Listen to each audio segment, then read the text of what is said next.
An saoire a bhí ann. Bhí Seán agus I dhead las muid an ionad tástála Tiomána. Fála mór Tiomána a bheith Seán, agus bhí sé an-nervhíseach ar fad roimh thús an scrúdathe.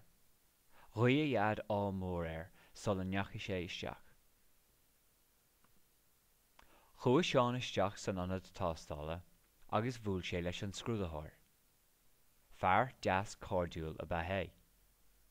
Chuir sé cúpla ceist ar Sheán, sular thosaigh sé ag Tiomáint. Tar éis na gceistena, hí siad isteach sa chár, chuir siad a groslanna slándála orthu féin, agus a rá leo.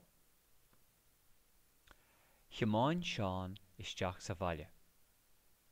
D'fheadh sé amach fuinneog an chár, agus thug sé faoi deara a cháirde áine agus líam ar an gcosán. Bhainigh sé dóibh. Ní raibh an scrúdathir ró hásta. I ngán is do Sheán, stop an cár a bhí ó sa chóir. Ní acha Seán an cár ag stoppa agus bhuail sé an cár eile. Bainniú geit uafásach as an Tiománaí eile.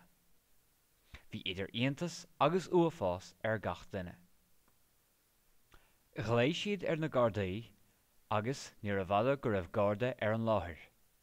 Bhíonnig an scrúdathir an scéal don Gharda. Bhí farag ar an Tiománaí eile. Bhí Seán an-mhórtha ar fad. D'fhill Seán agus an scrúdathir ar an ionad tástála. Heip ar Sheán sa scrúdú. Bhí brón ach thuig sé cén fá ar heip air. Bheadh scrúdú eile a dhéanamh amach anseo. Bharrtaigh sé tuilleadh cleachta a dhéanamh. Thiúradh sé níos mó ara ar an mbóthar as seo amach. Is dócha gur fíor don seanachal. Ní féidir ceann críochna a chur ar cholann óg.